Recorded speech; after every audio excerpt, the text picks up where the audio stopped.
Nowadays, there is many brands that offer boots in heritage style, but I'm interested in one particular brand that is American-made and has a long history in his back. I'm talking about the Wolverine 1000 mile. I want to review the characteristic construction and my experience with these boots and answer one simple question. Are still relevant? See you inside. Here my Wolverine 1000 mile. But before to jump to the review and give my thought about these boots, let's talk about the history of this brand. This brand started back in 1883 as Hearst Krause Company, founded by G.A. Krause and Fred Hearst. G.A. Krause is, you can see in the picture, and Fred Hearst, his uncle, opened a company with the intention of wholesale leather goods. They are succeeding and the company is growing steady, and G.A. Krause decided in 1902 to establish a factory, a shoe factory, which was the Rockford Shoe Factory. It was the intention to supply finished footwear to Hearst Krause Company. These two companies later on they merged and formed the Michigan Shoe Makers. In 1908, seeing that the business went really well, they decided to open a tanning company. It was this Wolverine Tanning Company. It was run by the youngest son, Victor. In 1909, Victor moved to Milwaukee to learn the chrome tanning process and the retanning process. In this period, he developed the tanning process for shell horse. In 1914, they came with a solution of how to tanning shell horse in the way that become easy to deal with, losing the stiffness and make more suitable for shoe or boot manufacturing.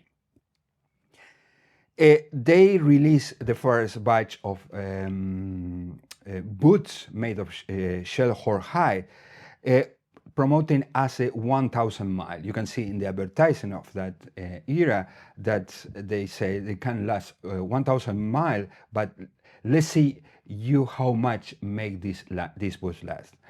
Even the sole was horse at that time, and they show the most of the important thing that they remarked was the resistance to the really nasty weather conditions like rain, ice, cold, and how flexible and supple was the leather and the sole. You can see in the advertising they show the flexibility of the boots. Keep in mind, at that time, the construction of the boots made of cowhide were very stiff. If you want to nowadays see an example of that, you can see the leather boots made by Pacific Northwest. They use that kind of construction with the insoles, outsoles, and all made of leather and thick leather to make a product very, very durable and resistant. These boots became very famous and became the #1 brand between the farmers and the small town people. The peak of the sales of these boots were between 1916 and 1923. The success of this boot was precisely that, the comfort that these boots provide and the resilience of these boots. But regrettably, by the time of the Great Depression, despite the company survived, there was already the transition from horse-drawn transportation to gasoline-powered transport that caused a reduce in the raw materials. That means the shell horse. Less horse they needed, replaced by cars, less availability of raw materials. They tried to replace this with outsourcing, but never was a steady flow that they need. In the Second World War, they moved to produce gloves made of pig skin, and they turned to the pigskin. Later, this became in the hush puppies shoes made of pigskin. In the 40s, they stopped the production of the boots made of shell hide. Ergo, they finished the production of Wolverine 1000 mile. The company diversified, and nowadays they sell 37 million pairs of footwear per year. And this Wolverine Worldwide, which is the actual name of the company, is the umbrella of many, many brands, even Sebago, Caterpillar, Hush Puppies. There are a lot of brands under umbrella, and these heritage boots are a tiny percentage. Something that I want to clarify is that in 1921, the company, the Michigan shoemaker, they fusion with Wolverine Tanning Company and create the Wolverine Shoe and Tanning Corporation. That was the seed of Wolverine Worldwide. This family owned this company from 1883 until 1965, was become a corporation. Nowadays is a corporation, and the companies, the main purpose is the earnings and keep happy the holders. Well, now let's talk about the boot itself. These boots are not anymore of shell hide. You can see here in this picture, there was not long ago, I think between 5-7 years ago, I released a version of a shell Cordovan Wolverine 1000 miles. And there is a video of Trenton and Heath that do the result of one pair of these boots. And you can see are beautiful because they are fully reproduced from that period.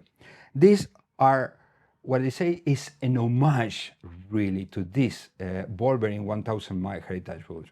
Of course, are not anymore 1000 mile boots, because the material they use for construct this boot nowadays has not the same resilience that those are made back in the beginning of 20th century. Now let's focus in these boots. Let's see what about these boots, and let's see my view on these boots and why they think that still these boots are something that we need to keep an eye.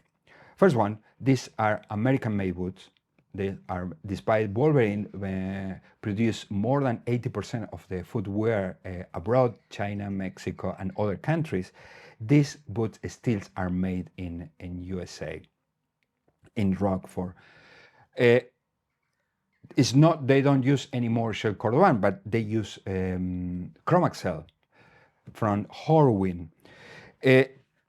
There are 3 versions nowadays they offer, 3 versions. The original, which has the leather sole, which is this version. This has 7 years old. I think at that time there wasn't any available any of the other 1000 mile they release now, which are the classic. We have rubber sole, and we have the rugged. And also there was an edition with wedge sole, a 1000 mile, which looks nice really. It's not my cup of tea, but looks nice. These boots are, why I picked the original, because I think the low profile they give these boots has a sense of heritage and originality that are not common in other boots and this style and this price range. Let's talk about how much cost. These boots are the original cost $380, and the rugged and a classic around $400. Can be found in some outlets and discount price, maybe discount 30%. It's the maximum I can see. 30% of discount for these boots is become a really good deal. These are a little more expensive than the Red Wings, but I believe the Red Wings still are the best bang for the buck. I think are in terms of quality. And when talking about the quality, is not only construction; it's the materials that they use are better than this. But let's jump into the boot now to see how are holding on the time and how is the construction. First one, many people complain about the creases that form on the uppers. In my case, there is no problem. I think it's part of the leather and give uniqueness and the characteristic of the leather. But some people they don't like, and you can see in the forums, they complain about the creases sometimes are more pronounced, sometimes are less pronounced. But for me, it's part of the ruggedness that show is, you know, like a fade in the jeans. Show these little battles that went through these boots. That's why I like the creases, because it's not have creases. I think is a boot hasn't been wear. But anyway, let's talking about now. I always use shoe trees for the boots. Always. Let's pick this boot. This would been wear not in daily basis. There was alternating with my other collection, my Red Wings, my other boots that I have. Then been wear by 7 years, but not in continually. I don't put these boots on test. There is only one boot I have put on test where I do everything. I work with that boots, doing many things, even going to the countryside, at the cheaper one. This the classic or the 6-inch cheaper one you can see in this picture.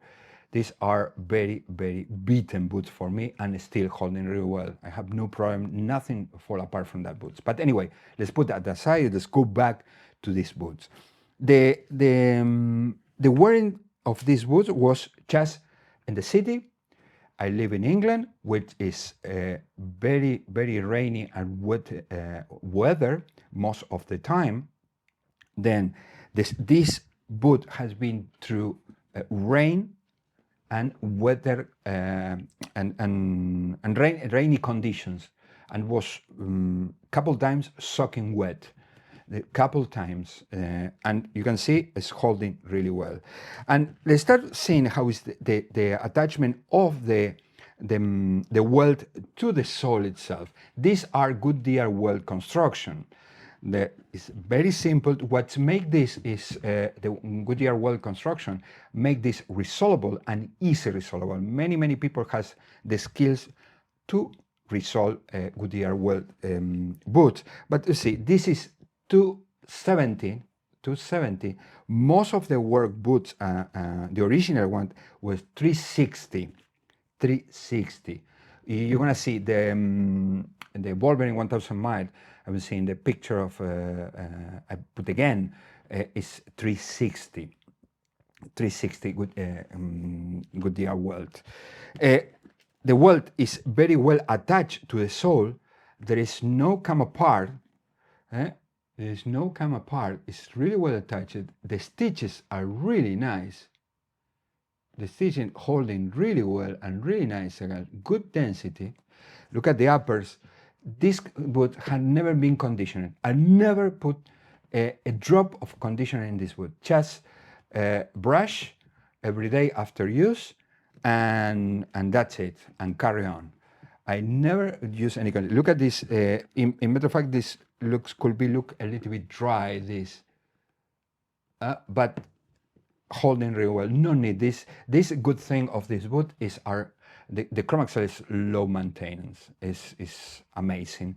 I used to wear nowadays not that much high-end shoes because my job and to dress was very very formal. Normally with suit, and of course suit I use shoes, and the shoes require a lot of care. You need to take care of the shoes and take time, that take long time. In terms of the stitching, are holding really well. There is no frying. There is a very well, look at this, there is a good stitching in every side. There is no frying stitching, there is no loose, there are not losing any threads. The density of the stitching is beautiful. Let's see the hooks and the eyelets are the brass, or metal, sorry, are not brass, are metal, but holding really well. They're not coming out. And I use this not not very often, but I give some use. There is no problem whatsoever with this. Let's go now to the sole. The sole, leather sole. I never have problem with this sole. I never have a slip. I never walk in the snow with this boot because these are not suitable for snow. That's 100%. Not for ice conditions, but the rest of the year I wear this with the really thick socks and no problem whatsoever. The heel, look at the heel, is holding really well. And the stack heel, which is not leather, if you've seen the video of Ross Anvil cutting half one of these, is not leather, but it's holding really well. I have no problem. Then you can start to notice why I say the quality is not what it used to be, because it could be ideal. It has a thicker leather sole, a stack heel made of leather. The rubber is holding really well. I cannot complain. This vibrant heel holds really well. No problem whatsoever. This boot has shank. In the video of, again, I named the video of Rosenville because they cut and you can see it has a shank, fiberglass shank, but it has a shank. Inside, that's when I start the another thing that is a lay down for this boot. It's not something nice in this wood. If you can see inside, I don't know if you can see well. There's not much light. Half a sole, and the rest is covered by pea skin. This is the Horween Chroma Excel is unlined, but inside there is a lining of pig skin, which is made very comfortable. The problem is that this cover the insole, and the insole is not leather, which in the red wings are leather, a thick piece of leather. These are not leather. In this kind of insole, in theory, it has not really longevity, and the durability is not really good. That's why this is one of the downs of this boot. In terms of comfort, the shape of the last is fantastic. It's very close to the heel, and it's wide in the front. It's very wide. What give a really good support in the back for your heel, but a lot of freedom for your toes. A lot of freedom, which is something fantastic. I use this with thin socks or bull socks. I like to wear bull socks. Even sometimes in summer, I wear thick bull socks with the boots, which give comfort. There's one thing that is, in terms of wearability, people could dislike. The sole being so thin is not impact resistant. You're gonna feel it. You're gonna feel where you walk. It's not something that if you are used to wear sneakers or trainers, this gonna feel uncomfortable because you cannot bounce with this sole. You can feel all the irregularities of the road. That's why my impression of the boots is that are for the city, and is a heritage boot which is an homage to the original ones. The construction has holding really well. In terms of comfort, it's really good. The resistance with the time is really good. You see the stitchings are going off, has disappeared, but the sole still is holding. That means they use a really good amount of glue to attach this. Some people, I've seen some people in the forum happen the sole detached from the weld, but that I think is a problem of quality control in terms how much glue they put. They use cork, but if you see in the video of the Trenton head, it's not really a large amount of cork. My intention is when the result asking for put a little bit more cork that's going to improve the wearability and the comfort of the boot itself. I always wear with shoe trees. When I stop put shoe trees. Why I use the shoe trees? We sweat a lot the foot. We sweat a lot, and then even when it's wet or is soaking this wood, the shoe tree absorbs the humidity, which gonna take care of the insole, which is really bad quality, for say in a way. I think it's something that is the synthetic that is with the time turn to degrade. That's kind of thing. The laces. Any problem with the laces? No. Usually the laces get fry and they lose. These are the original ones. I bought it a replacement, but still 7 years ago. I bought a replacement and they still are in the box. The lace replacement. We know now the quality, how they hold over the time, how the boots respond to the normal use, because I give it normal use. Now let's see from the fashion point of view how is the perception of the people of these boots. For most of the people who is not in the woodwear, heritage woodwear like us, they don't know about the boots. They don't know. Most of the people wear sneakers. But all my collection of boots that I have, there are 3 boots that always draw attention and compliments. The first one are the Vibers. I have 3 pair of Vibers, and the 3 always being complimented. And the John Lockfriend engineer boots that were complimented mostly by men. And this one has a lot of compliments. I receive a lot of compliments generally by ladies. And the same the Bible. They draw attention. Are the type of leather, the profile, the shape. However, this usually you can see the picture as I put an example. Jean and chinos is my way to go. Maybe could try to use some dress pants, like a tweed, but no more than that. You see in this picture that there is someone who use some dress pants. Don't look bad, but are very new boots. When this boot catch this, are not usable with, don't look nice with dress pants. Maybe tweeds could be, because the tweeds is more a country style trousers. But that is the my thought in terms of how to wear with what wear these boots. You can wear with wider or slim, or straight, wider or slim pants, jeans, and gonna look okay always. Now, what are my final thoughts about these boots? I think these boots are still relevant.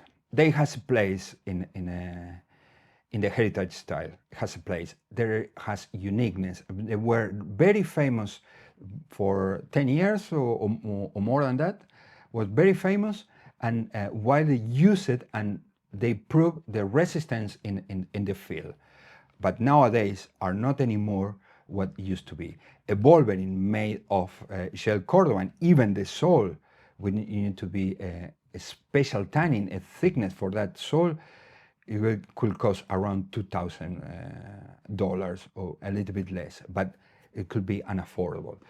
Then this company produced an homage with a really nice leather and boots that are designed in the way they are constructed for use in the city, no for put under stress, maybe like a Pacific Northwest.